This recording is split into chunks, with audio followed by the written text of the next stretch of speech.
Selamat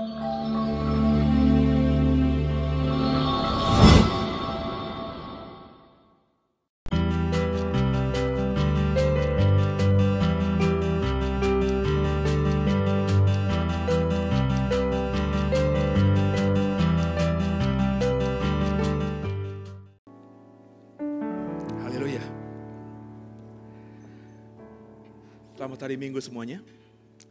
Saya akan sharing firman Tuhan tentang binatang yang namanya lebah. Lebah itu kecil, saudara. Lebah itu tampaknya tidak menakutkan. Tapi ketika lebah itu diganggu dan lebah itu ketika punya niat untuk mengganggu, maka manusia sebesar apapun pasti bermasalah dengan lebah itu. Karena lebah itu punya sengat. Yang menariknya sengat itu tidak mematikan. Tapi sengat itu bisa membuat kita sangat rugi dan akan mengalami kesakitan. Saya tidak akan ngomong lebahnya di sini. Tapi saya akan ngomong tentang satu pribadi yang Alkitab namakan lebah. Siapakah dia? Mari sama-sama kita buka firman Tuhan. Hakim-Hakim pasal yang keempat. Ayat yang pertama sampai dengan ayat yang kelima. Mari sama-sama kita buka kitab kita. Hakim-Hakim pasal 4 ayat yang pertama sampai dengan ayat yang kelima. Perikopnya Deborah dan Barak, saudara. Saya baca buat saudara. Setelah Ehud mati, orang Israel melakukan pula apa yang jahat di mata Tuhan. Lalu Tuhan menyerahkan mereka ke dalam tangan Yabin, Raja Kanaan yang memerintah di Hasor. Panglima tentaranya ialah Sisera yang diam di Haroset Hagoyim. Lalu orang Israel berseru kepada Tuhan. Sebab Sisera, panglimanya Kanaan ini, panglimanya Raja Yabin ini, mempunyai 900 kereta besi. Dan 20 tahun lamanya ia menindas orang Israel dengan keras. Pada waktu itu Deborah seorang nabiah, istri Lapidot, memerintah sebagai hakim atas orang Israel. Ia biasa duduk di bawah pohon korma Deborah antara Rama dan Betel di pegunungan Efraim. Dan orang Israel menghadap dia untuk berhakim kepadanya. Deborah secara harafiah itu berarti lebah atau bi itu saudara. Jadi kalau saudara punya nama Deborah, saudara secara nggak langsung didoakan oleh orang tuamu, dipanggil dan didoakan oleh orang-orang yang memanggil namamu untuk menjadi seperti lebah itu. Maka yang namanya Deborah mestinya menjadi orang yang percaya diri. Mestinya orang yang bernama Deborah mestinya tidak mengalami ketakutan apapun. Kenapa? Dia punya senjata yang tidak dimiliki oleh banyak makhluk hidup binatang lainnya. Nah, Deborah yang kita mau bicara pada siang hari ini adalah salah seorang hakim. Hakim di sini bukan saja orang yang duduk di kursi besar, terus mengadili benar dan salah. Bapak Ibu jangan salah paham dengan konsep hakim yang ada di otak kita ini. Hakim dalam konteks perjanjian lama bukan saja dia bisa seperti hakim yang sekarang, tapi dia juga bisa sebagai seorang penasehat. Hakim juga seorang juru selamat, hakim juga seorang panglima perang, hakim juga seorang pemimpin. Jadi jauh lebih daripada hakim yang kau lihat di 2020. Dan di antara hakim-hakim Tuhan yang luar biasa ini, di antara hakim-hakim Tuhan yang kebanyakan hampir semuanya adalah lelaki perkasa itu. Kita sudah ngomongin Otniel kemarin. Kita sudah ngomongin Ehud kemarin. Kita sudah ngomongin Samgar kemarin. Mereka semuanya memimpin peperangan membunuh semua orang-orang yang menjadi musuhnya Israel saat itu. Bahkan kemarin kita ngebahas soal Samgar saudara. Yang dia bisa menewaskan 600 orang Filistin hanya dengan tongkat penghalau lembu. Dari laki-laki hebat itu tiba-tiba muncul seorang perempuan yang namanya Deborah, si lebah ini saudara. Saya sekali lagi berkata berkali-kali kalau kita menemukan ada seorang perempuan yang muncul di Alkitab. Kemudian perempuan itu bukan perempuan biasa pula, menjadi pemimpin, menjadi orang yang dihormati. Itu mestinya menampar semuanya saudara.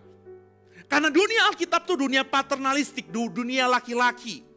Jadi teorinya nggak mungkin, Bapak Ibu makanya lihat saja deh ya, kebanyakan agama-agama Timur Tengah. kita punya saudara seberang kita namanya orang Muslim. Coba cek di kitab sucinya mereka. Ada nggak nabi perempuan? Ada nggak pemimpin perempuan? Sangat jarang saudara. Bahkan hampir tidak ada, kalaupun ada itu disembunyikan. Kenapa? Memang kondisi perempuan di zaman Alkitab itu seperti itu. Dipandang sebelah mata saja tidak diperhitungkan. Jangankan diperhitungkan, dihitung saja tidak.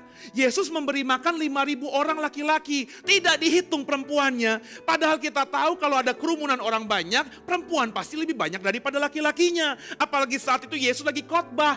Kalau ada laki-laki 5.000, tentu perempuannya lebih banyak. Kenapa? Karena dalam konteks saat itu laki-laki mestinya bekerja. Lah kalau ada 5.000 laki-laki yang ngikutin Yesus, perempuan yang gak bekerja, yang notabene gak bekerja, itu kan mestinya lebih banyak. Tapi kenapa gak dihitung? Bukan karena salah penulis Alkitab, tapi karena budaya saat itu perempuan tidak masuk hitungan. Jadi ketika tiba-tiba muncul Deborah, ini bukan sama. Bagi saya Deborah lebih hebat daripada Gideon. Bagi saya Deborah lebih hebat daripada Simpson. Deborah ini hakim yang luar biasa. Kenapa? Dia menerobos gitu dunia laki-laki saat itu. Deborah ini orang yang luar biasa. Dikatakan di ayat 1, setelah Ehud mati. Berarti Deborah ini saudara, itu adalah hakim setelah Ehud. Padahal kalau kita lihat di Alkitab kita, habis Ehud ada Samgar yang kita bahas kemarin itu. Yang berhasil membunuh 600 orang Filistin itu. Kenapa Samgar enggak disebut di dalam Deborah pasal Hakim-Hakim pasal 4 ayat 1 ini? Karena kita bisa mengindikasikan bahwa Samgar itu memang tidak menjadi hakim. Dia tidak duduk di sebuah tempat, tidak tinggal di rumahnya, kemudian ada orang-orang Israel datang kepadanya kalau punya masalah. Tidak, Samgar disebut hakim. Pahlawannya, kisah kesuksesannya hanya bisa membunuh 600 orang Filistin dengan tongkat pengusir lembu itu. Tongkat penghalau lembu itu. Tapi dia tidak dikatakan memerintah di Israel. Jadi Samgar ini adalah orang yang muncul di zamannya Ehud. Ketika Ehud jadi hakim, tiba-tiba ada Samgar yang muncul. Mungkin kalaupun Ehud sudah mati, Samgar itu muncul hanya setahunan doang sehingga dia tidak sempat menjadi hakim. Habis Ehud baru muncul perempuan yang namanya Deborah ini. Dan Deborah disebut hakim di situ. Kalau Bapak Ibu nanti membaca pasal 5 ayat yang terakhir, lalu amanlah negeri itu 40 tahun lamanya. Berarti di bawah kepemimpinan Deborah ada 40 tahun Israel mengalami kedamaian. 40 tahun bukan waktu yang sedikit. Kita sudah melewati di Indonesia ini beberapa pemerintahan. Ketika awal Orde Baru kita lihat semuanya bagus. Tapi ketika 15 tahun memerintah, 20 tahun memerintah, kita gerah juga. Sehingga akhirnya di tahun 98 kita semuanya berontak saudara. Menurunkan presiden saat itu. Padahal kalau kita mau jujur sebelumnya Pak Harto itu bagus. Kenapa menjadi gak bagus? Karena kelamaan. Begitu saudara ya. Jadi 40 tahun memerintah menjadi hakim atas Israel. Perempuan pula. Itu prestasi yang bagi saya luar biasa saudara. Gak ada perempuan di Alkitab lain yang punya posisi memerintah sebagai hakim atau sebagai pemimpin di Israel dengan durasi waktu yang 40 tahun itu. Panjang. Berarti ini perempuan gila bagi saya. Gila itu bukan kata yang jelek. Saya memakai kata gila yang dipahami oleh anak-anak milenial kita. Yang membuat kalau mengatakan gila itu berarti kagumnya luar biasa. Hebatnya luar biasa. Tapi meskipun demikian saudara, dia muncul, Deborah ini muncul ketika sekali lagi sejarah selalu berulang. Ketika Israel di zaman Ehud semuanya damai. Tapi ketika Ehud selesai saudara, ada durasi waktu kurang lebih 20 tahun. Israel melakukan apa yang jahat di mata Tuhan. Ketika Israel melakukan apa yang jahat, maka Tuhan di ayat yang kedua menyerahkan mereka ke dalam tangan Yabin Raja Kanaan. Sekali lagi saya ingatkan, saya masih panjang ngomongin soal hakim-hakim. Tapi minggu depan saya minta waktu dulu untuk gak ngomongin hakim lagi.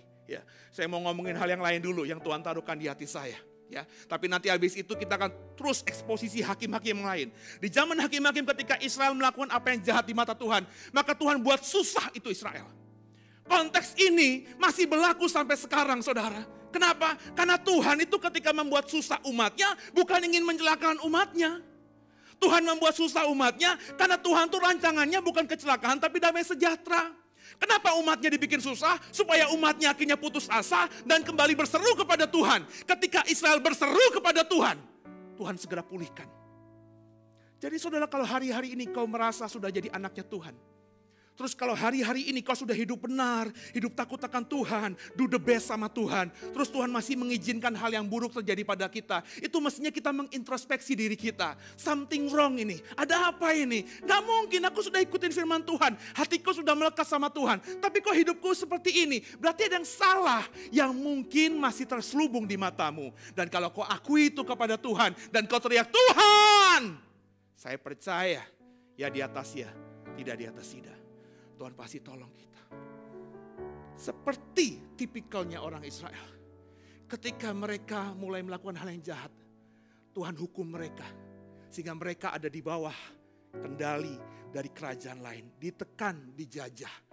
Sampai mereka akhirnya sampai ke titik nadir yang terendah. Ketika mereka akhirnya sadar teriak, Tuhan pulihkan. Terbukti ketika di ayat ketiga, lalu orang Israel berseru kepada Tuhan.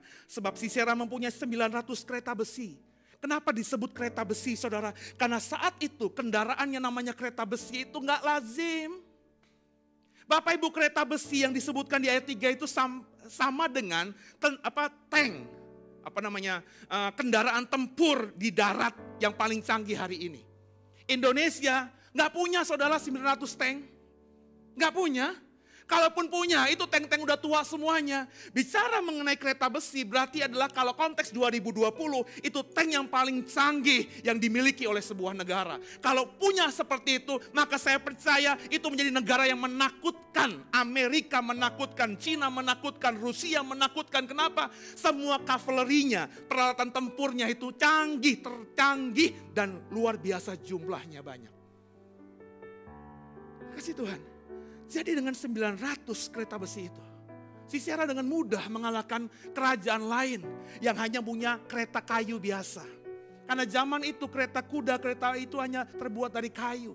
Ketika ditabrakkan dengan kereta besi ini, maka hancurlah kereta kayu itu. Maka tanpa perlu bersusah payah, Sisera dan Raja Kanaan yang namanya Yabin tadi selalu keluar lebih dari seorang pemenang. Tindasan mereka terhadap Israel itu membuat Israel begitu merasa berada di titik yang paling rendah. Dia ditindas oleh Sisera. Israel ditindas oleh Sisera dengan keras, bahasa ayat 3 tadi. Nah, yang menarik di ayat 4. Pada waktu itu, Deborah, seorang nabiah. Ada kalimat yang menarik. Istri Lapidot. Coba. Lu kalau baca Alkitab ya, tiba-tiba lalu muncullah Deborah, istri Lapidot. Who's Lapidot itu? Kalau lalu muncullah Deborah, istri Gideon.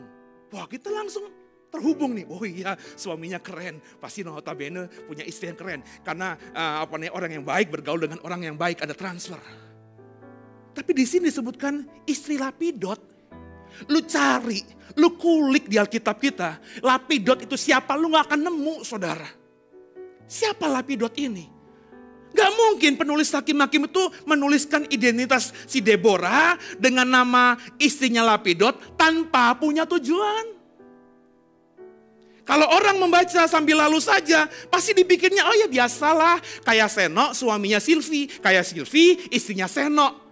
Tapi ketika dituliskan, saudara, di tengah sejarah orang-orang hebat yang disebut hakim-hakim itu, tentu ada maksud. Itu berkali-kali saya bilang di mimbar ini, kalau khotbah itu semuanya bisa, saudara. Tapi menggali Alkitab itu butuh effort, butuh kerja keras, butuh waktu dan pergumulan yang sungguh kepada Tuhan. Hal ini nggak bisa saudara dapatkan di bangku kuliah. Nggak bisa. Ini hanya bisa kau dapatkan ketika kau mau merenungkan firman Tuhan tuh kau dalami sungguh.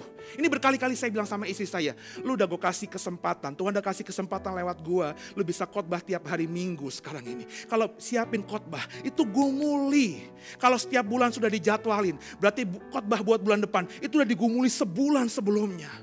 Sehingga ketika sampai di hari hanya bukan materi, poin 1, poin 2, poin 3, kesimpulannya. Semua orang bisa. 5 menit bisa gue ajarin cara khotbah yang bagus di sini. Tapi gimana bisa ketemu mutiara itu loh. Yang tersembunyi di Alkitab kita itu loh.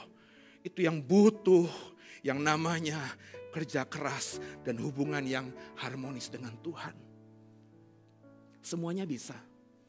Dulu saya bilang harus sekolah STT. Enggak. Saya sudah menemukan banyak di YouTube hamba-hamba Tuhan yang gak punya STH, yang gak punya MTH. Tapi khotbahnya menggali dengan luar biasa. Dari mana mereka? Kalau orang rohani bilangnya dari Roh Kudus. Benar gak?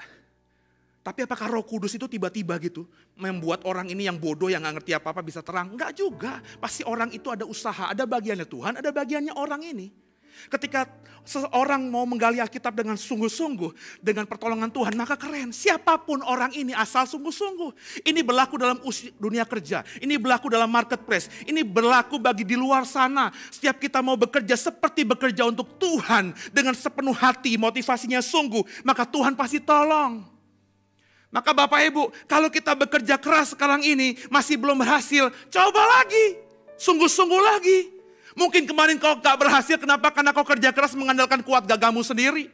Tuhan gak suka, sebab kalau kau berhasil, kau sombong nantinya. Maka mulailah sekarang ini, mulai bekerja hari ini, dengan mengandalkan Tuhan di atas segala-galanya. Dikatakan Deborah seorang nabiah, istri Lapidot, memerintah sebagai hakim atas orang Israel. Apa yang bisa kita pelajari? Tema besar kita menjadi seorang pemenang. Apa yang bisa kita pelajari dari Deborah?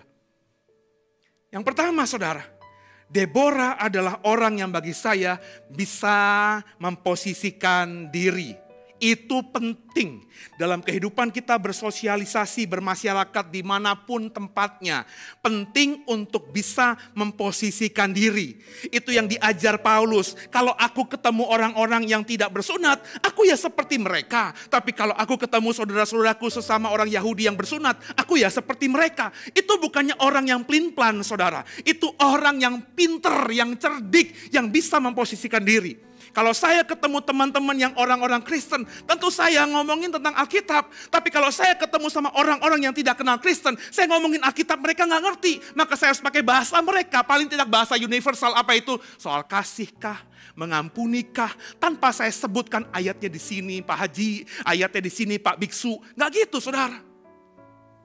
Ketika saya bekerja pun, ya saya tidak jadi seperti kayak malaikat begitu, yang ketemu anak buah, ketemu atasan, shalom. Bosku, hei anak buahku, sudahkah kau berdoa? Kalau begitu, kita dianggap freak, aneh saudara. Jadi jadilah orang yang bisa memposisikan diri. Dari mana kita bisa belajar Deborah pintar memposisikan diri? Yang pertama tadi, ayat keempat tadi. Perhatikan baik-baik. Dikatakan dia istri Lapidot. Oke, garis bawahi ya, istri Lapidot. Yang kemudian ayat 5-nya. Ia biasa duduk di bawah pohon korma Deborah. Ini bukan pohon kormanya namanya Deborah, tapi setelah Deborah mati, pohon korma itu dinamakan pohon Deborah, pohon korma Deborah. Kenapa? Deborah ketika hidup selalu ada duduk di bawah pohon itu. Apa hubungannya Pak dengan memposisikan diri? Perhatikan, kodratnya Deborah apa? Perempuan. Dikatakan informasinya jelas istri Lapidot. Tapi dia juga dikatakan seorang nabiah. Nabi. Seorang hakim. Tapi masih ditambahi oleh penulis hakim-hakim ini. Poinnya istri Lapidot. Artinya apa? Dia tidak meninggalkan harkatnya, hakikatnya, kodratnya sebagai seorang istri. Tidak dikatakan juga di ayat 5, ia selalu duduk di bawah pohon korma. Tidak. Kalau ia selalu duduk di bawah pohon korma, maka saya berani menafsirkan Deborah tidak pernah ngurus rumahnya. Karena selalu duduk di bawah pohon korma. Kalimatnya, ia biasa duduk di bawah pohon kurma. Di ayat di atasnya, istri Lapidot, meskipun tak tersurat, saya bisa menangkap yang tersirat. Si penulis hakim-hakim ingin mengatakan, ada perempuan hebat namanya Deborah. Nabinya Tuhan loh. Berarti kan punya kepekaan, keintiman dengan Tuhan kan? Udah begitu, dia tidak meninggalkan kodratnya sebagai seorang istri. Makanya dikatakan istri Lapidot. Padahal Lapidot itu siapa? Gak penting banget, gak ada di Alkitab kita. Tapi ditulis. Supaya apa? Supaya orang-orang yang membaca kitab hakim-hakim tahu bahwa Deborah itu gak mentang-mentang jadi nabiah. Terus dia memposisikan dirinya lebih tinggi daripada suaminya. Gak mentang-mentang dia hamba Tuhan, kemudian dia keluar rumah terus, pergi terus, pelayanan alasannya. Seperti banyak hamba Tuhan di luar sana, yang karena alasan pelayanan tinggalkan rumah. Kalau pelayan Tuhan itu perempuan, tinggalkan suami, tinggalkan anak-anak dengan alasan pelayanan. Kalau laki-laki, tinggalkan istri berbulan-bulan di rumah, anak-anak sampai nggak tahu bapaknya yang mana karena alasan pelayanan. Bukan seperti itu. Siapapun saudara, kalau sudah menikah, maka tanggung jawab pertama dari Tuhan buat saudara adalah ngurus rumah tanggamu. Buat apa hebat di luar rumah, tapi rumah berantakan? Buat apa hebat di gereja, tapi rumah senantiasa kayak neraka? Itu berkali-kali makanya saya bilang, saudara, jadilah jemaat yang cerdik, jadilah jemaat yang berhikmat. Deborah ini tahu memposisikan dirinya, paling tidak dia tahu tanggung jawabnya. Ketika di rumah, dia istri Lapidot. Saya berani berkata begitu. Semua urusan istri, urusan perempuan di rumahnya Lapidot, dia sudah bereskan. Setelah selesai, dia baru duduk di bawah pohon kurma. Itu pun bukan berleha-leha. Terus ngumpulin, jeng sini jeng. Tahu gak tetanggaku kemarin selingkuh? Gue lihat malam-malam ada laki-laki masuk, padahal suaminya lagi pergi keluar kota. Dia gak begitu. Dia ada di bawah pohon kurma. Untuk apa? Dikatakan di ayat kelima, supaya orang-orang Israel bisa menghadap dia untuk berhakim. Pohon kurma. Kenapa gak pohon zaitun? Kenapa gak pohon mangga? Kenapa gak dalam konteks Indonesia pohon beringin?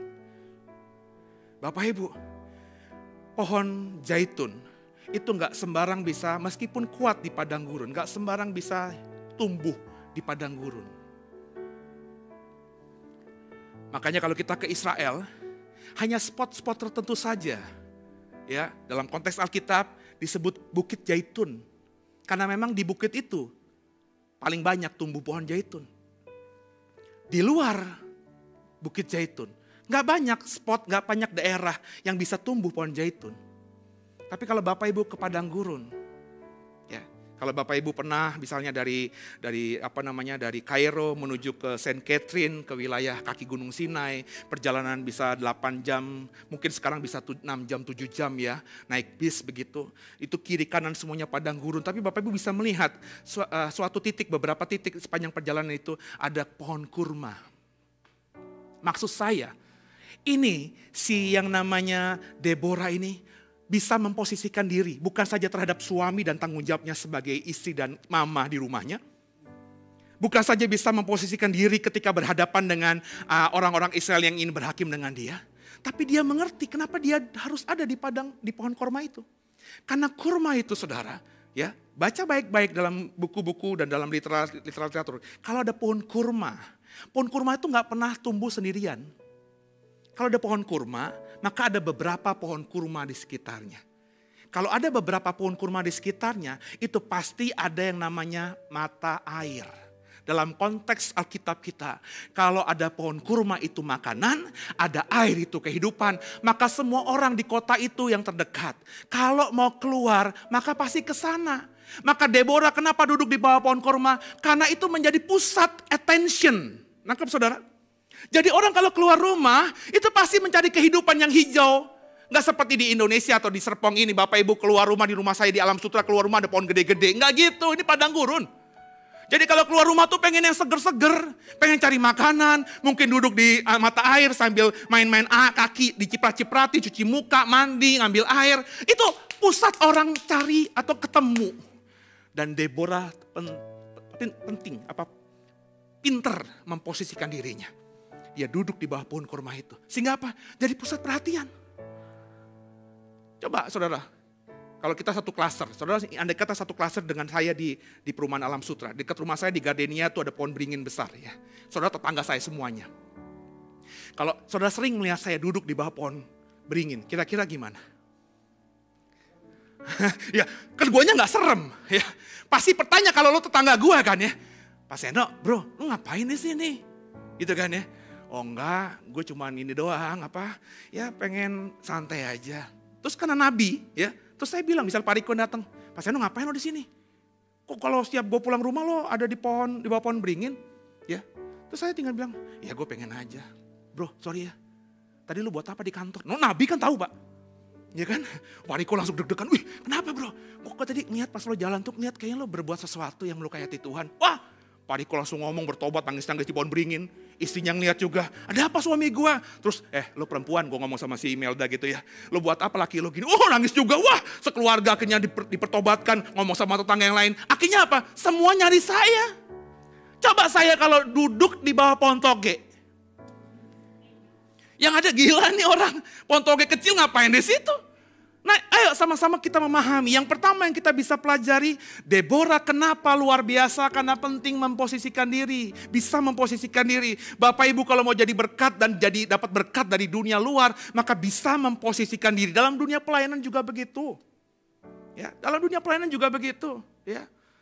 Sekarang ini kita harus penting atau bisa cerdik memposisikan diri di mana Tuhan tempatkan kita bisa beradaptasi dengan cepat. Itu yang pertama. Yang kedua, ayat yang ke-5b juga, perhatikan baik-baik ya. Dikatakan di sini, ia bijaksana menurut saya. Kenapa ayat 5b-nya? Karena orang-orang Israel menghadap dia untuk berhakim kepadanya. Orang-orang Israel yang menghadap dia untuk berhakim, tentu orang-orang Israel yang menganggap Deborah ini dituakan. Ini orang hebat ini, dia nabi. Meskipun tadinya mikir, kok perempuan ya? Tapi karena nubuatannya selalu tergenapi. Nasihat yang dimintakan selalu paling tepat. Maka orang-orang Israel kebanyakan, masyarakat umum, kelas bawah mungkin, kelas menengah mungkin. Itu bisa hormat sama Deborah. Dia bijaksana. Bisa memenangkan hati orang-orang biasa. Tapi bukan terhadap orang-orang biasa saja. Coba kita lihat Hakim-Hakim pasal 5 ayat 9. Perikopnya nyanyian Deborah setelah dia mengalahkan musuhnya. Ayat 9 pasal 5 kitab Hakim-Hakim. Bersama saya, 3-1 ya. Hatiku tertuju kepada para panglima Israel. Kepada mereka yang menawarkan dirinya dengan sukarela di hadapan di antara bangsa itu. Pujilah Tuhan. Deborah, kenapa saya bilang bijaksana? Dia itu bukan saja bisa diterima oleh orang banyak, orang biasa. Tapi dia juga tahu diri, bisa memposisikan diri terhadap panglima-panglima. Kenapa panglima-panglima itu hormat kepada dia? Tentu dia membangun relationship, hubungan yang baik dengan orang yang dianggap hebat di mata masyarakat. Itu makanya kalau kita baca di ayat-ayat bawahnya, ada Barak. Barak itu salah satu panglima Israel saat itu. Deborah cuma bilang, panggil Barak. Barak langsung datang saudara sama Deborah. Kenapa? Karena Deborah bukan sekedar, kamu sini. Tapi menghormati Barak. Respect sama Barak. Memposisikan Barak memang pemimpin, panglima. Makanya akhirnya Deborah ketika memanggil Barak gak mikir macam-macam. Siapa perempuan itu manggil-manggil aku seorang panglima? Enggak, Barak langsung datang. Ini yang harus kita juga kerjakan dalam hidup di pasca pandemi ini saudara. New normal itu zaman yang tidak sama dengan kemarin. Ada kenormalan yang baru, ada perubahan. Kemarin saya hari Sabtu podcast dengan teman saya yang seorang direktur eksekutif dari lembaga survei. Perusahaan besar, kalau saya sebutkan namanya nanti lihat aja podcastnya saudara ya. Ngobrol banyak, ada perubahan-perubahan dari orang-orang yang bekerja maupun owner-owner perusahaan. Kenapa? Karena ini pandemi masih panjang ya. Saya agak gimana ya, satu sisi senang juga, satu sisi juga agak aneh-aneh, gak percaya juga. Itu banyak menteri yang berkata sekarang, nanti Januari vaksin akan diproduksi secara massal. Katanya begitu. Apa benar? Ya, nggak tahu apakah memberikan angin surga doang, emang faktanya seperti itu. Karena kalau saya baca di dunia luar pun, belum ada gitu yang berani mengatakan hal seperti itu, apalagi pemerintah yang mengatakan seperti itu.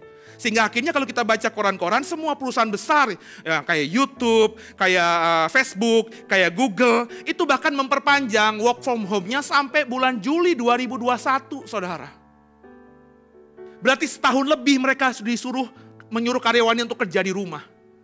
Nah, kekasih Tuhan, biji mata Tuhan, ada perubahan-perubahan budaya nantinya. Maka penting supaya kita bisa bisa diterima di budaya yang baru. Bapak Ibu bukan saja yang pertama tadi seperti Deborah bisa memposisikan diri, Bapak Ibu juga harus bijaksana.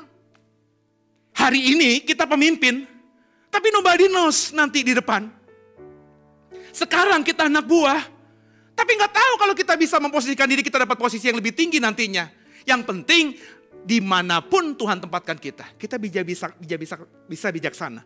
Bisa diterima di kalangan bawah, bisa masuk di kalangan atas. Yang paling penting yang selalu saya bilang dalam hukum komunikasi adalah bahasa. Ya, bahasa. Ya. Saya selalu bilang, seorang profesor sejati itu ketika bicara kepada orang yang punya gelar akademis, masuk. Tapi ketika bicara dengan orang-orang biasa, juga bisa masuk. Orang pintar bagi saya seperti itu. Ya, saya sering mengkritik teman-teman saya yang berdiri di mimbar dengan khotbah bahasa yang terlalu tinggi-tinggi. Ya, bahasa tinggi-tinggi itu diomongin di sini, nggak bisa. Saya bukan merendahkan saudara ya, tapi bahasa teologi itu emang sulit saudara. Saya saja dimasukkan dalam satu grup WhatsApp yang isinya semuanya adalah scholarship, dalam artian akademisi teolog semuanya. Itu saya gagap di situ, bingung pakai bahasa mereka. Kenapa? Karena emang mereka akademisi. Sedangkan saya bukan akademisi lagi, kalau bagi saya adalah orang pastoral, gembala saat ini.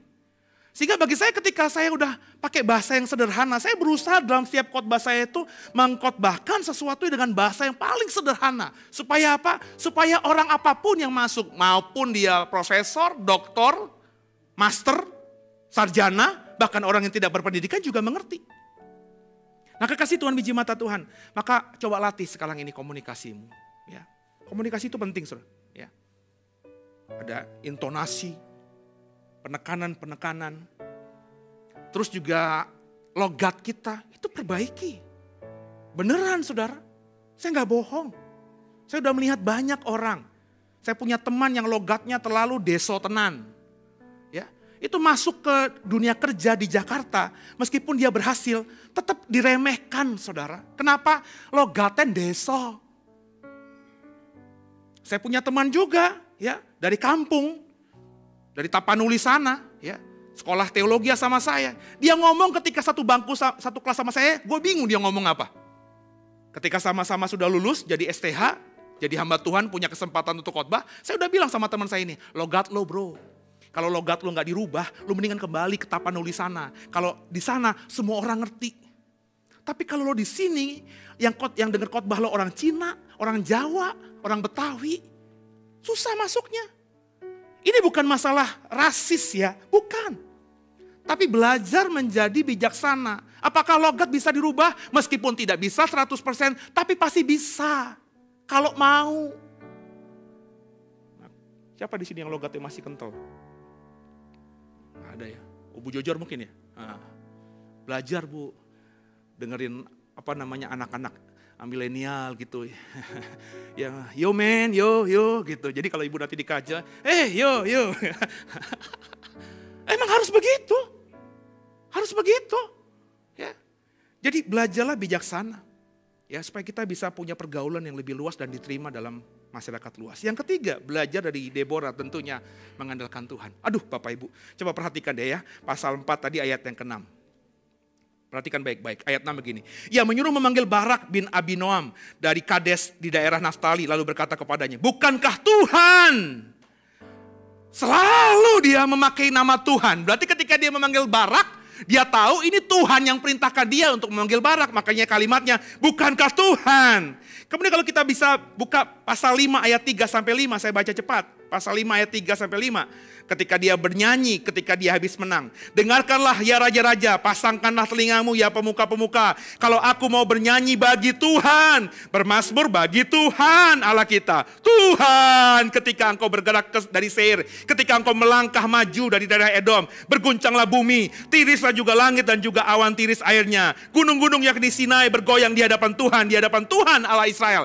Deborah, bahkan ketika memimpin peperangan, dia tahu bukan dia yang hebat, bukan dia punya panglima Barak yang hebat, dia tahu musuhnya dikalahkan karena Tuhan yang berperang bagi dia. Kenapa bisa begitu? Karena Deborah mengandalkan Tuhan.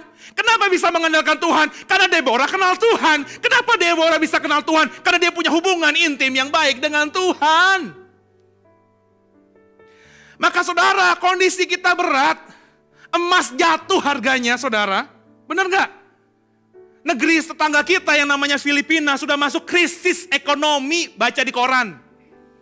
Indonesia belum krisis, saudara. Tapi akan kalau pemerintah kita dan semua kita tidak bijaksana.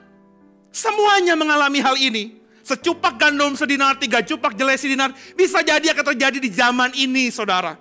Tapi percayailah saya, kalau kita benar-benar dekat dengan Tuhan, intim dengan Tuhan, meskipun uang di tangan kita cuma 10.000 rupiah, kita bisa buat ini berkali lipat ganda. Bukan berarti simsalabim 10.000 jadi 1 juta, bukan begitu. Karena kita bijaksana, kita cerdik, kita bisa mengelola ini dengan bijaksana, dengan berhikmat.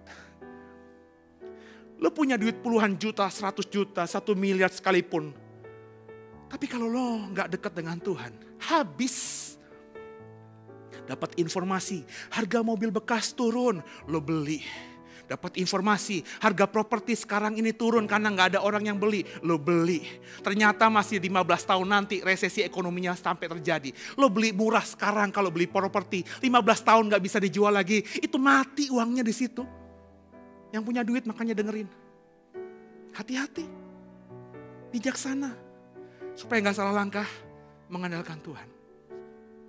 Even beli bakso. Penting gak gue beli bakso sekarang ini? Apakah gue jangan lihat gambar bakso aja udah kenyang? Ada tuh kan di YouTube tuh kan ya. Jadi ada gambar apa gitu ya. Terus dia cuman lihat gitu kan terus makan. Atau enggak ya cuma cium-cium ikan asinnya. Ada tuh ya, ada di YouTube kan tuh. Beli ikan asin 1 tapi bisa makan seminggu. Kenapa? Modal nasi doang. Jadi dia emang ilmunya begitu, saudara. Ya, makanan itu di lidah cuma beberapa detik, saudara, nikmatnya. Kenapa? Karena yang bisa membuat daya rangsang itu bukannya kecapan lidah tapi pembauan. Jadi kita, dalam itu di otak itu lama itu diprosesnya itu beberapa detik pas makan nasi. Seolah-olah memang kita makan ikan asin, padahal cuma diciumin doang. Wah nanti semuanya kalau tiba-tiba beli ikan asin awas ya. Gara-gara Pak Seno nih bini gue beli ikan asin mulu gak boleh dimakan lagi. Cuma dikasih nasi doang. Maksud saya saudara, dengerin deh, anak Tuhan gak mungkin susah. Asalkan punya keintiman dengan Tuhan. Karena dengan keintiman Tuhan berikan bijaksana itu. Bijaksana gak dapat dari bangku kuliah. Dengarkan saya. Kebijaksanaan itu dari Tuhan. Makanya Salomo itu minta ketika dia jadi raja. Tuhan, aku beri yang terbaik ya. Apa yang kau mau? Mau harta? Minta apa aja padaku. Akan kuberikan. Enggak. Berikan aku hati yang bijaksana. Salomo orang yang paling keren. Yang berikutnya belajar dari Deborah. Ayat 8 sampai ayat 9. Pasal yang keempat tadi. Sama-sama kita baca. 3:1 ya. Jawab kepada Deborah. Jika engkau turut maju, aku pun maju. Tapi jika engkau tidak turut maju, aku pun tidak maju. Kata Deborah. Baik, aku turut. Hanya engkau tidak akan mendapat kehormatan dalam perjalanan yang kau lakukan ini. Sebab Tuhan akan menyerahkan Sisera ke dalam tangan seorang perempuan. Lalu Deborah bangun berdiri dan pergi bersama-sama dengan Barak ke Kades. Deborah yang terakhir. Kenapa dia jadi seorang pemenang? Karena Deborah berani memerintah Panglima Barak. Kemudian berani mengambil kesempatan ketika Barak bilang begini, aku panglima, tapi lawan Sisera dengan 900 kereta besinya, aku gak berani. Tapi kalau kau maju, Nabi Deborah, aku maju. Tapi kalau kau diam tetap duduk di bawah pohon kurma ini, aku juga diam. Deborah mengambil kesempatan itu. Dia sudah tahu diri. Dia tahu diri bahwa sebenarnya yang harus memimpin peperangan itu laki-laki. Seorang panglima yang punya skill bertempur, yang lebih lincah. Dia kan perempuan. Dia bukan Zina warrior princess, ya. Dia bukan juga Joan de Arc, seorang pahlawan dari kerajaan di Eropa sana. Bukan, dia Deborah nabi. Penampilannya mungkin gak langsing, mungkin gendut, ya. Mungkin sudah tua, Alkitab tidak mengatakannya saudara. Jadi dia sadar diri, dia mempersilahkan yang paling kompeten untuk maju. Tapi ketika yang kompeten itu tidak berani, Deborah mengambil kesempatan. Kenapa? Karena dia berani. Dia mengambil kesempatan yang ada untuk menjadi pemimpin. Yang terakhir, Deborah berani berperang bagi Tuhan. Kita harus berani berperang bagi Tuhan. Bukan berperang bagi Tuhan ketika gereja dibakar, kita bakar masjid, kita bakar pura, bukan begitu. Itu kebodohan yang dilakukan orang percaya. Berani berperang bagi Tuhan itu maksudnya apa? Ketika Tuhan berfirman A, kita berani berperang melakukan A itu tanpa kompromi. Ketika Tuhan melarang untuk kita lakukan B, maka kita berperang untuk mematikan daging kita untuk tidak melakukan B. Meskipun B itu kalau kita lakukan, kita akan menikmati kenikmatan dunia. Yuk kasih Tuhan hari-hari ini. Kalau mau jadi pemenang, belajar dari Deborah. Yang pertama, bisa memposisikan diri. Yang kedua, bijaksana. Dan itu dapatnya dari Tuhan. Yang ketiga, dekat dan andalkan Tuhan. Yang keempat, berani. Ketika 4 hal ini dikerjakan, Deborah berhasil memimpin selama 40 tahun aman di Israel. Saudara pasti akan diberkati Tuhan luar biasa. Rumah tanggamu diberkati Tuhan. Usahamu akan diberkati Tuhan. Anak buahmu, orang yang hidup dari dirimu akan diberkati Tuhan. Sehingga dampaknya kita di bumi bukan cuma untuk kita saja, tapi juga bagi banyak orang. Sehingga nama Tuhan dipermuliakan. Haleluya. Tundukkan kepala kita doa.